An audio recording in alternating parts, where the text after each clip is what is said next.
Hello बच्चों, good morning. आज हम लोग पढ़ेंगे सेट थ्योरी, है ना। बड़ा ही इंटरेस्टिंग टॉपिक है, ध्यान दीजिएगा। आपका पहला चैप्टर है, 12th क्लास में भी इसका यूज मिलेगा, तो ध्यान से सीखना है ना। क्या होता है सेट थ्योरी? सेट का मतलब क्या? जैसे मान लीजिए कि समुच्चय वो हिंदी होता है ना। अब मान लो कि एप्पल माने तो सेव, सेव माने एप्पल, यही होता है।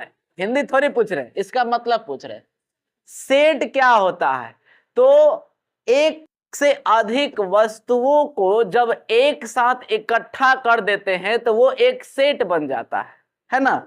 जैसे एग्जाम्पल के तौर पे आप, जैसे ये एक मार्कर ही है, ले लीजिए, है ना। इसको हमने अलग कर दिया तो ये इसका कैप हो गया, ये इसका बॉडी हो गया। इसको भी खोल देंगे, ये ढक्कन जो है इसको भी अलग से क्या कर देंगे, खोल देंगे। इसमें से जो आपका जहां इंक डलाता है उसको अलग कर देंगे, तो ये पार्ट वाइज क्या हो गया, अलग अलग हो गया। और जब इसको एक साथ सेट कर देंगे तो ये मार्कर का एक क्या बन गया, सेट बन गया, है ना। उसी प्रकार से वस्तुओं का या व्यक्तियों का एक ऐसा कलेक्शन जिसको हम अच्छी तरह से डिफाइन कर पाए कि किसके बारे में बात हो रही है, वो कलेक्शन ही क्या कहलाता है, सेट कहलाता है। ठीक है। डेफिनेशन की बात करें तो ध्यान दीजिएगा, डेफिनेशन क्या आएगा इसका।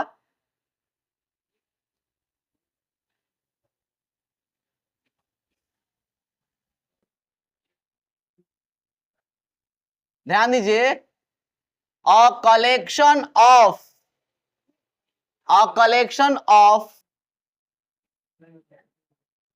well defined object is called a set।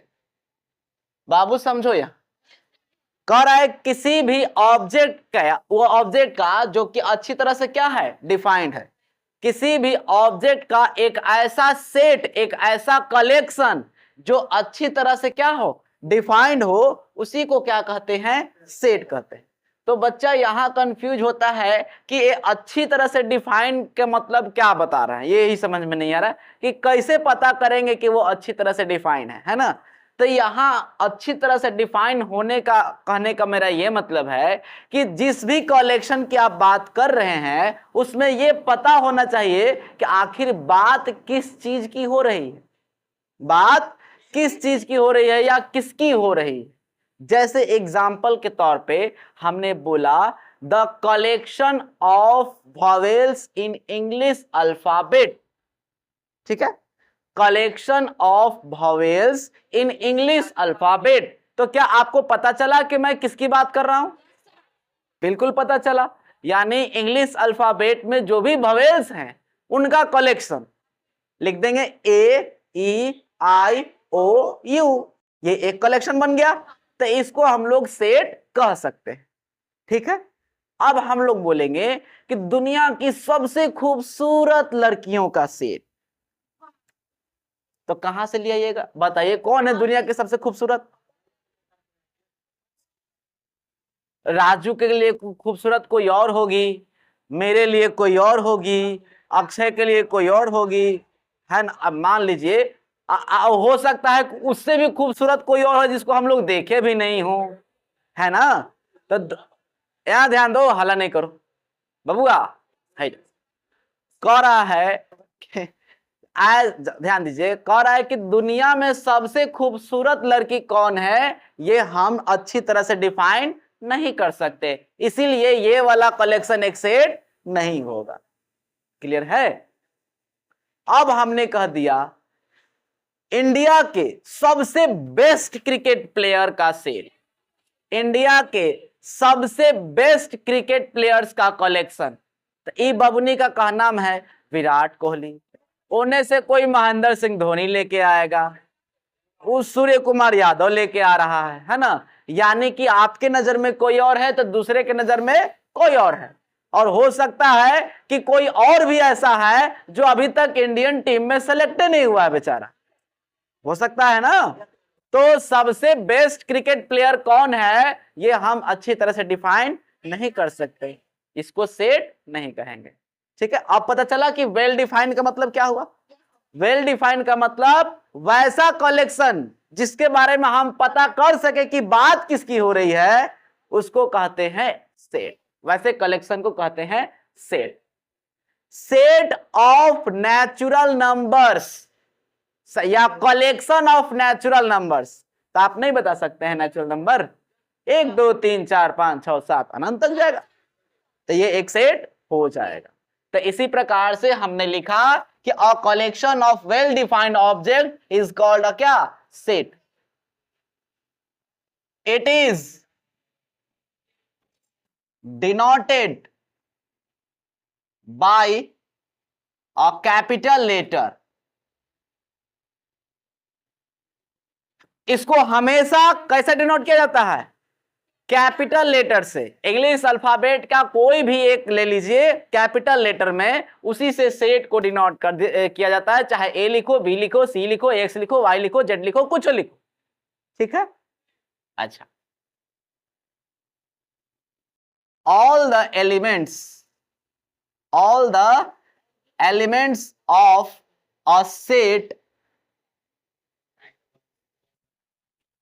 are written in middle bracket।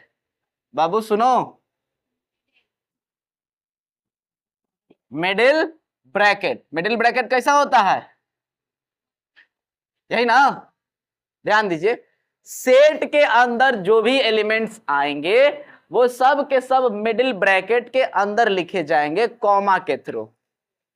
ठीक है, ये मिडिल ब्रैकेट है, कुछ नहीं लिख, यहां से ऐसे कर दो फिर ऐसे कर दो, इधर से ऐसे कर दो फिर ऐसे कर दो, हो गया मिडिल ब्रैकेट। ठीक है ना, चलो। सर जी बड़का कैसे होता है? ये मिडिल ब्रैकेट है, ये स्मॉल ब्रैकेट है, और ये स्क्वायर ब्रैकेट है। ये ना बड़का कोष्ठ, बड़ी कोष्ठ कहते हैं आप, है ना। तो मझली कोष्ठ के अंदर किसी भी सेट के एलिमेंट्स को लिखा जाता है।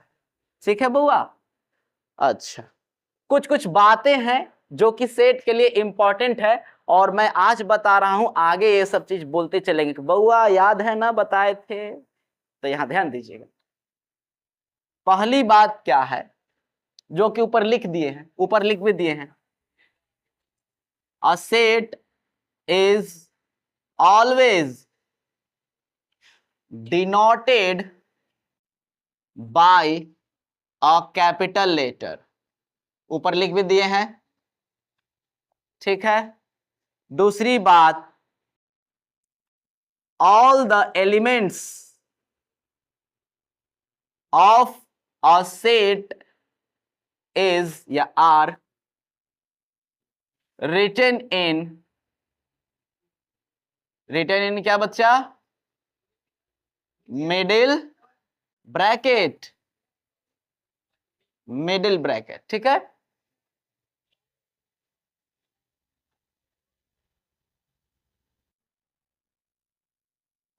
No element can be repeat in a set. Set में बाबू ध्यान दो, सेट में कोई भी एलिमेंट को आप रिपीट मत कीजिएगा, है ना। सेट में जो भी एलिमेंट्स लिखेंगे आप उसको रिपीट नहीं करना है, जो एक बार आ गया उसको दोबारा नहीं लिखेंगे, रिपीट नहीं करना है। इतना बात में कोई समस्या है, इस बात में कोई दिक्कत? अब इसी आधार पे जो हमने आपको बताया पीछे कि कैसे मतलब अगर एक कलेक्शन अच्छी तरह से डिफाइंड है देन उसको सेट कहेंगे, नहीं है उसको सेट नहीं कहेंगे। तो इसी बेसिस पे आपके एक्सरसाइज में कुछ क्वेश्चंस दिए हुए हैं, हम लोग लगले हाथ उसको सॉल्व भी कर लेते हैं, है ना। एग्जाम्पल ही समझ लीजिएगा उसको, और क्या समझिए क्या कह रहा है, क्योंकि वो बनाने वाला चीज नहीं है, लिखना है कि सेट है कि नहीं है, तो आप समझ भी सकते हैं खुद से। देखिए पहला नंबर में क्या कह रहा है, the collection of all the months of a year beginning with the letter J. साल में जो भी महीना का नाम होता है उनका एक कलेक्शन बनाना है, लेकिन उन्हीं मंथ्स का जो कि जे से शुरू होते हैं। तो क्या आप वो कलेक्शन नहीं बना सकते? आराम से बना सकते। जनवरी, जुलाई, जून, बस फिक्स हो गया किसके बारे में बात हो रही है, अच्छी तरह से डिफाइंड है, तो ये एक सेट है। दूसरा, the collection of 10 most talented writer in India. Bharat के सबसे टैलेंटेड राइटर कौन कौन है? नहीं पता कर सकते। सबसे टैलेंटेड कौन है हमको नहीं पता, आपके नजर में कोई और तो मेरे नजर में कोई और, तीसरे आदमी के नजर में कोई और, है ना। तो ये हम लोग नहीं डिफाइन कर सकते कि सबसे टैलेंटेड कौन है। Not a set. A team of 11 best cricket batsman of the world. दुनिया के सबसे बेस्ट बैट्समैन कौन है? 10 को का सेट बनाइए, नहीं बना सकते, नॉट अ सेट। चौथा, the collection of all boys in your class. आपके क्लास के बॉयज का कलेक्शन बिल्कुल निकाल सकते। आपके क्लास में जो लड़के बैठे हुए हैं या जो लड़के पढ़ते हैं उनका कलेक्शन बना लीजिए, वो एक सेट हो जाएगा। अगला, तो ये एक सेट हो जाएगा। अगला, the collection of all natural number less than 100।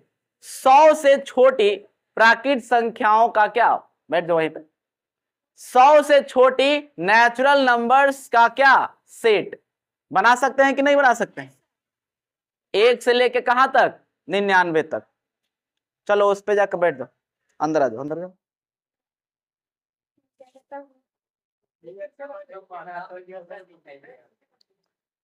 आगे देखो, 6 number, a collection of novel written by the writer Munshi Premchand. Munshi Premchand के द्वारा लिखे गए कुछ नॉवेल्स का कलेक्शन बनाना है। हाँ बिल्कुल बना सकते हैं। मुंशी प्रेमचंद ने कौन कौन से नॉवेल्स लिखे हैं उसका सेट बनाया जा सकता है, ये भी एक सेट है। The collection of all even integers, बिल्कुल सम पूर्णांक का सेट बनाना है तो बना सकते हैं। अगला, the collection of question in this chapter. इस चैप्टर में जो भी क्वेश्चन है उनका कलेक्शन बनाना है, बिल्कुल बना सकते हैं, सेट हो जाएगा। 9 number, a collection of most dangerous animal of the world. दुनिया का सबसे खतरनाक जानवर का कलेक्शन। नहीं जानते? वैसा भी जानवर है जिसको आप देखे भी नहीं है ना।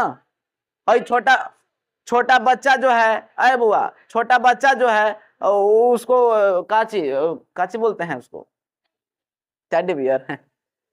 जैसे छोटा बच्चा जो है वो जिस हद तक अपने से खतरनाक चीजों को देखा वो उसी को सबसे खतरनाक मानता है। आप अपने हद तक जिसको देखे हैं उसको सबसे खतरनाक मानते हैं। हो सकता है आपसे भी खतरनाक कोई और देखा हो सकता है उससे भी खतरनाक हो जिसको वो देखा ही ना हो। तो सबसे डेंजरस एनिमल्स कौन है इसका कलेक्शन हम नहीं बना सकते, it is not a set. ठीक है, ठीक है। तो एक काम कीजिए, आप इसको नोट कीजिए डेफिनेशन, ये डेफिनेशन नोट कीजिए, हम लोग आगे बढ़ते।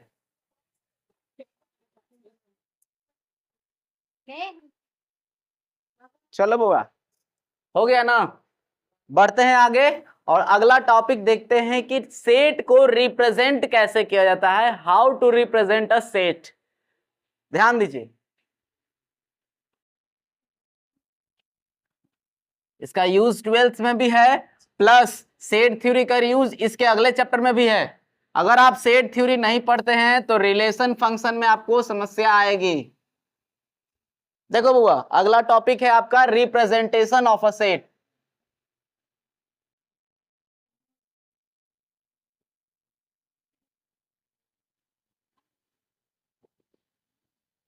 एक सेट को कैसे रिप्रेजेंट किया जाता है, कैसे लिखा जाता है ना। तो एक सेट को रिप्रेजेंट करने के 2 फॉर्म होते हैं, 2 तरीके होते हैं। ठीक है, पहला उसको बोलते हैं रोस्टर फॉर्म। क्या बोलते हैं बच्चा? रोस्टर फॉर्म, या इसी का दूसरा नाम है टैबुलर फॉर्म। Tabular form. दूसरा आता है set builder form. Set builder form, ध्यान दीजिएगा। बहुआ समझो, ये दो तरीके हैं, ये दोनों सीखना बहुत जरूरी है। पहला वाला तो बिल्कुल आसान है, दूसरा वाला में थोड़ा सा हल्का सा दिमाग यूज करना है। लेके आए हैं ना सब कोई अपना दिमाग? घर छोड़ दिया?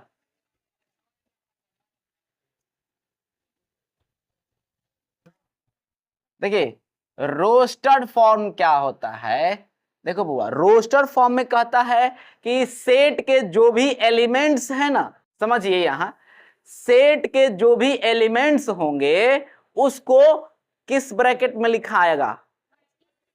मझली ब्रैकेट है ना, middle bracket.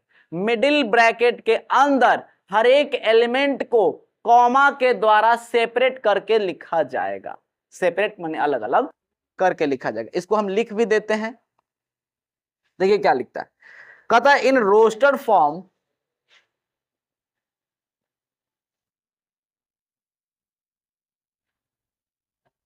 in rostered form all the elements of a set, all the elements of a set are listed,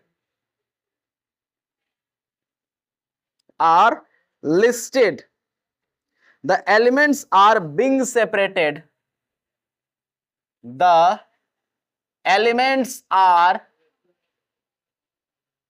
being separated by commas,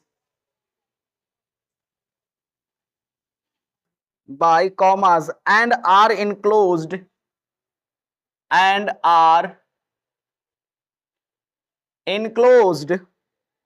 within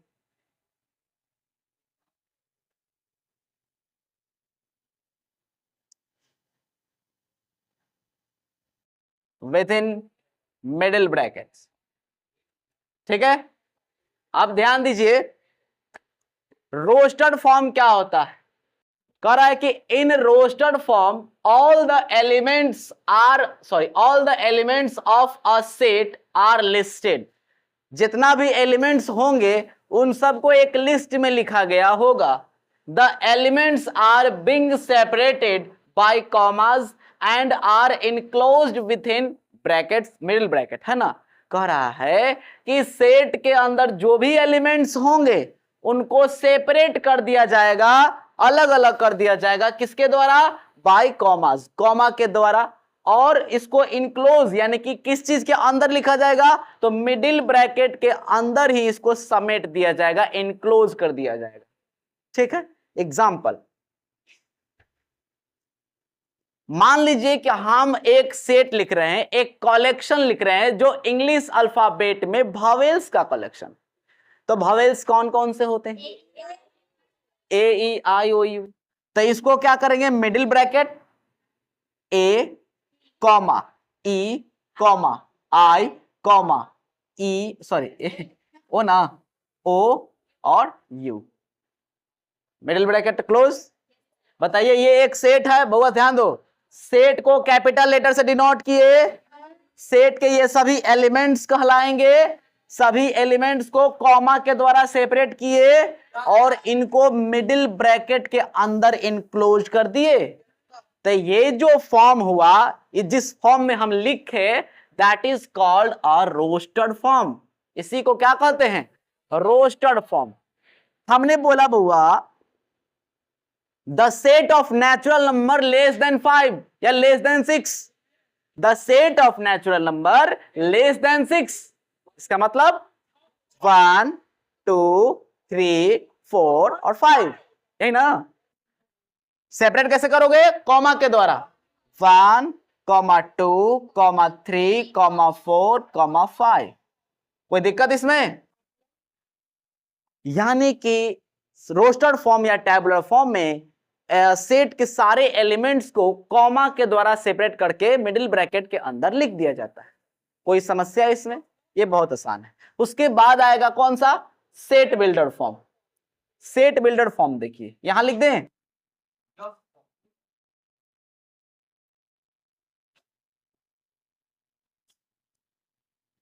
यहां तक आ रहा है ना, यहां कैमरा में आ रहा है। दूसरा है बाबू set builder form. Set builder form क्या होता है ना, उसको एक सिंगल प्रॉपर्टी के अनुसार लिखा जाता है जो कि सारे एलिमेंट्स प्रॉपर्टी को फॉलो करते होंगे। एग्जांपल के तौर पे हमने कह दिया the set of all natural number less than 6, जो अभी बोले है ना, क्या बोले, set of all natural number less than 6। तो ये जो हम बोल रहे हैं वही है आपका एक स्टेटमेंट। क्या है, एक स्टेटमेंट। और यही स्टेटमेंट को अगर हम एक सेट के फॉर्म में लिख दें तो उसको कहा जाएगा कि ये सेट बिल्डर फॉर्म में हो गया, है ना। ये एक प्रॉपर्टी बता दिए ना, क्या कि नेचुरल नंबर होना चाहिए और लेस देन 6 होना चाहिए, तो उसका मतलब यही ना हो गया। तो ऐसे करके दिखाओगे तो रोस्टर फॉर्म, अगर वो लैंग्वेज में एक प्रॉपर्टी के तौर पे लिखोगे तो वो सेट बिल्डर फॉर्म। तो इसको भी डिफाइन कर दिया जाए। देखिए कहता है कि in a set builder form, in a set builder form, all the elements of a set, all the elements of a set possess a single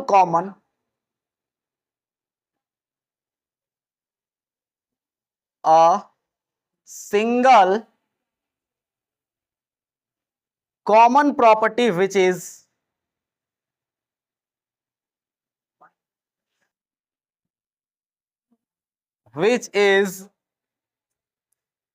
not possessed by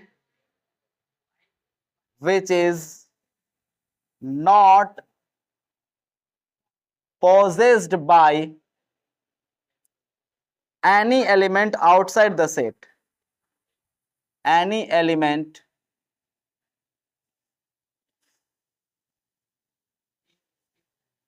outside the set। ध्यान दीजिए बाबू, समझो। आप बता रहे in a set builder form, set builder form में all the elements of a set possess a single common property. Set के सारे elements एक सिंगल प्रॉपर्टी को फॉलो कर रहे होंगे। सेट के जितने भी एलिमेंट्स होंगे वो एक सिंगल प्रॉपर्टी को फॉलो कर रहे होंगे। और क्या लिखा है, single common property which is not possessed by any element outside the set, जो कि सेट के बाहर आने वाले एलिमेंट्स होंगे, सेट के बाहर जो भी एलिमेंट्स हैं वो उस प्रॉपर्टी को फॉलो नहीं करता होगा। एग्जाम्पल के तौर पे यहां लिख दो एग्जाम्पल। इसको लिखने का तरीका है set a is equal to middle bracket, क्योंकि सेट हमेशा वो चाहे तो रोस्टर फॉर्म में हो चाहे सेट बिल्डर फॉर्म में हो, मिडिल ब्रैकेट में ही लिखा जाएगा। तो लिखेंगे कि वो एक्स के फॉर्म में होगा और वो एक्स इस प्रकार से है। उसके बाद उसका प्रॉपर्टी लिखेंगे कि x is a vowel of English alphabet. ठीक है बुआ, हमने एक्स के बारे में क्या लिखा कि एक्स क्या होगा, vowel होगा इंग्लिश अल्फाबेट का। ये एक प्रॉपर्टी लिख दिए। अब बताइए कि इस प्रॉपर्टी को कौन कौन फॉलो करेगा। जॉन जॉन इस प्रॉपर्टी को फॉलो करेगा, ले चलो सेट में। जॉन जॉन इस प्रॉपर्टी को फॉलो कर रहा है, ले चलो सेट में। चलो ले चले तुमको सेट ए में। तारों का सर, आइए बताइए कि कौन कौन जो है वो भावेल्स होगा इंग्लिश अल्फाबेट में। अभी ऊपर आप तुमको दिखा दिए ए ई आई ओ यू। तो ऐसे लिखिएगा तो ये हो गया टेबुलर फॉर्म या रोस्टर फॉर्म। ऐसे लिख दिए तो वो हो गया सेट बिल्डर फॉर्म। ठीक है, अब बताइए ए एलिमेंट जो है वो इस प्रॉपर्टी को फॉलो कर रहा है। प्रॉपर्टी क्या लिखे हैं कि भावेल होगा इंग्लिश अल्फाबेट का। बोलो है ना। बोलो ई उसको फॉलो कर रहा है, ये कर रहा है, ये कर रहा है और ये भी कर रहा है। यानी इस सेट के अंदर जितने भी एलिमेंट्स लिखे हैं उन सारे के वो सारा का सारा एलिमेंट इस प्रॉपर्टी को फॉलो कर रहा है। क्या लिखा है? In a set builder form all the elements of a set possess a single common property. Set के सारे एलिमेंट्स एक सिंगल कॉमन प्रॉपर्टी को फॉलो करेंगे। ठीक है, और क्या लिखा है? Which is not possessed by any element outside the set. जो सेट के बाहर है वो इसको फॉलो नहीं करेंगे। बताइए बी इसको फॉलो करेगा? इसलिए सेट के अंदर नहीं है। जेड फॉलो करेगा? डू फॉलो करेगा? यानी कि जो भी सेट के बाहर है वो इसको फॉलो नहीं करेगा। जो जो फॉलो किया है उसको तो हम उठा के लिए भी किए। ठीक है ना? तो बोलो इस बात में कोई दिक्कत है? इसको जल्दी से नोट कीजिए, एक दो एग्जांपल और देते हैं। नोट कीजिए तो एग्जांपल से ज्यादा क्लियर होगा।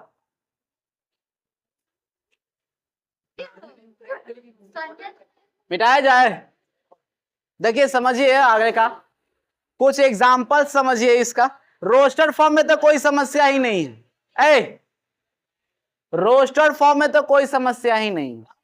थोड़ा सा सोचना है सेट बिल्डर फॉर्म में, वो भी लिखने लगेगा तो वो भी हलवा हो जाएगा। क्यों नहीं आएगा?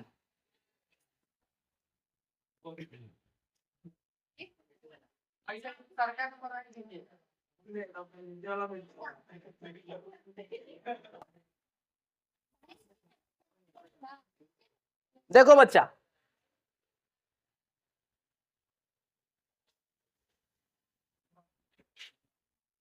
राइट द, बाबू सुनो यहां, right the following set into set builder form. ध्यान दीजिए, जो सेट दिया हुआ है उसको क्या करना है? सेट बिल्डर फॉर्म में लिखना है। पहला क्वेश्चन दिए ए इज इक्वल टू 3 6 9 12 15। एक सेट दूसरा दिए बी इज इक्वल टू 1 2 3 4 5 6 7 8 9। एक सेट और दिए C इज इक्वल टू 1 4 9 16 25। ठीक है, ये जो सेट हम लिखे हैं ये किस फॉर्म में है? ये रोस्टेड फॉर्म है ना। ये क्या है? Roasted form. आपको इसको चेंज किस में करना है? सेट बिल्डर फॉर्म में। ठीक है बउआ, सेट बिल्डर फॉर्म में एक्स वाला और रोस्टर फॉर्म में ऐसा डायरेक्ट लिखा होगा, है ना। तो आइए पहला का लिखते हैं, है ना। ए बराबर दिया हुआ है, गिवन है, क्या दिया है? 3 6 9 12 15। तो सुनिए, रोस्टेड फॉर्म में आपको एक पैटर्न पकड़ना होगा। किस पैटर्न पे चल रहा है? इसमें कोई पैटर्न दिख रहा है आपको? 3 का पहाड़ा चल रहा है। 3 में ना गुना हो रहा है। देखो 3 में गुना किए 1 से, 3 में गुना किए 2 से, 3 में 3 से, 3 में 4 से, 3 में 5 से, यानी 3 में 1 से, 2 से, 3 से, 4 से, यानी नेचुरल नंबर से। 3 में नेचुरल नंबर से क्या करते जा रहे हैं? गुना करते जा रहे हैं। हेजा 15 पे आके हेजा एगो रुकावट लगा दे, तुम एक से आके नहीं बढ़ना है, यानी कि रोक लगाना है। 3 5 15 5 पर। ठीक है, तो इसको जब हम लिखेंगे सेट बिल्डर फॉर्म में, लिखेंगे इन सेट बिल्डर फॉर्म। समझिएगा ध्यान से, कितना सिंपल है। पहले एक्स लिख देंगे, सिंगल एलिमेंट में है, सिंगल सिंगल है ना, तो एक्स लिख दिए। सच दैट इसको पढ़ते हैं, क्या पढ़ते हैं? Such that. इसको पढ़ते हैं सच दैट, यानी ये एलिमेंट एक्स इस प्रकार होगा कि, अब उसका प्रॉपर्टी बताइए कैसन है। तो देखो तो बुआ, एक्स बराबर 3n के रूप में है, 3 का पहाड़ा चल रहा है। एक्स बराबर सिर्फ 3 नहीं ना है, एक और गुना में 1 आ रहा है, 2 आ रहा है, 3 4 5 ऐसे आ रहा है। तो अब 1 2 3 4 5 को हम कोई आर्बिट्रेरी कांस्टेंट ही ना लिखेंगे, हम यहाँ n फिक्स नहीं कर रहे हैं। आप यहाँ n की जगह पे a लिखिए, b लिखिए, c लिखिए, कुछ लिखिए, कोई भी एगो आर्बिट्रेरी कांस्टेंट ले लीजिए। x बराबर 3n लिख दिए, ठीक है। अच्छा, ये n का मान आप क्या ले रहे हैं? 1 2 3 4 5, यानी नेचुरल नंबर उठा रहे हैं। तो आप यहां लिखेंगे and x belongs to natural number. कहां से बिलोंग कर रहा है? Natural number. अब बउआ नेचुरल नंबर भी ढेर सारा होता है, 1 2 3 4 5 6 7 8 9 10 11 12 डॉट डॉट डॉट। आई एजा कह रहा है कि 15 पर, कहां पर? 15 पर रुकना है। तब 15 पर रुकना, तो 3 का पहाड़ा कई बार? 5 बार, यानी 5 के पार नहीं होना चाहिए। यानी कह सकते हैं कि n का मान नेचुरल नंबर तो लेना है, लेकिन 6 से कम है। तो एक चीज और लिख देंगे ओकरा में, x belongs to natural number and less than 6। अब पूरा हो गया। Yes sir. n के जगह पर 1 रखिए तो 3 आएगा, 2 रखिए तो 6 आएगा, 3 रखिए तो 9 आएगा, 4 रखिए तो 12 आएगा, 5 रखिए तो 15 आएगा। अब कह रहा है कि 6 से कम है तो 5 तक ना रख सकते हैं। अब ये सेट कंप्लीट, यही है सेट बिल्डर्ड फॉर्म।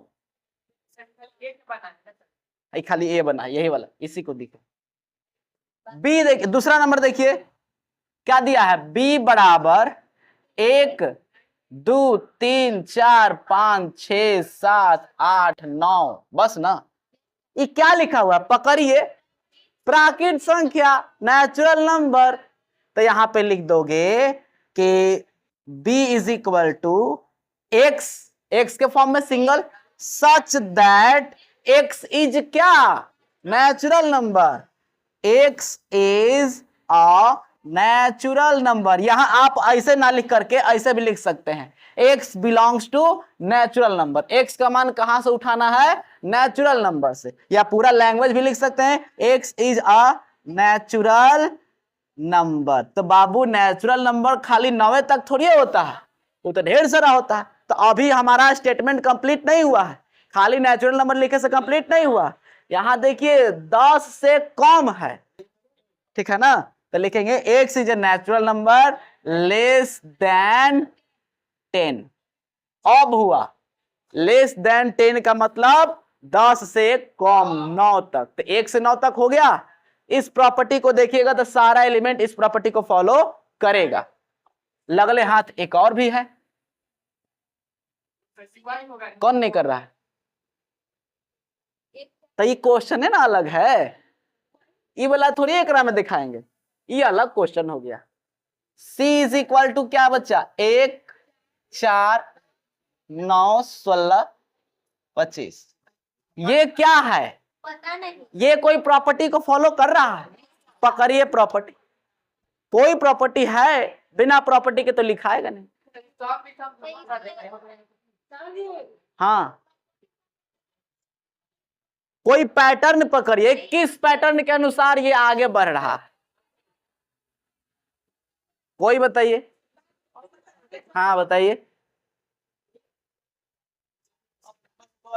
एकदम आसान है, स्क्वायर है। पहला में 1 का स्क्वायर, दूसरा में 2 का स्क्वायर, फिर 3 का स्क्वायर, फिर 4 का स्क्वायर, फिर 5 का स्क्वायर। ये इसी को रीजनिंग कहते हैं, ठीक है ना। सीरीज का क्वेश्चन ऐसा ही होता है, ये तो बहुत आसान है, और भी से भी डिफरेंट डिफरेंट आता है। तो ये क्या है? स्क्वायर के पैटर्न को फॉलो कर रहा है। तो यहां लिखेंगे सेट बिल्डर फॉर्म में कि x सच दैट, x कैसन है? तो x जो है वो किसी के स्क्वायर के रूप में है। हम n लिख रहे हैं तो n के जगह पे आप abc कुछ लिख सकते हैं। x जो है वो n के स्क्वायर के रूप में है। आप केकर स्क्वायर लिए? 1 का लिए, 2 का लिए, 3 का, 4 का, 5 का, 5 तक लिए ना। 1 2 3 4 5 कौची होता है?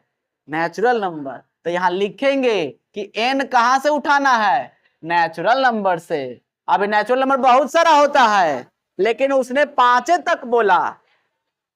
लिखेंगे कि एंड n जो है वो लेस देन कितना होगा 6, 6 से छोटा 5 4 3 2 1, ये सब का स्क्वायर करना है तो यही सब न मिलेगा। सेट बिल्डर फॉर्म समझ में आया? तो इस प्रकार से टैबुलर फॉर्म को सेट बिल्डर फॉर्म में या सेट बिल्डर फॉर्म को फिर टैबुलर फॉर्म में लाया जाता है, कन्वर्सन आएगा। ठीक है, तो इसमें हम लोग आएंगे अगले क्लास में, अगले क्लास में कुछ और क्वेश्चन करेंगे तो कंप्लीट हो जाएगा। ठीक है, चलिए अगले क्लास में मिला जाए, इसको नोट कर लो।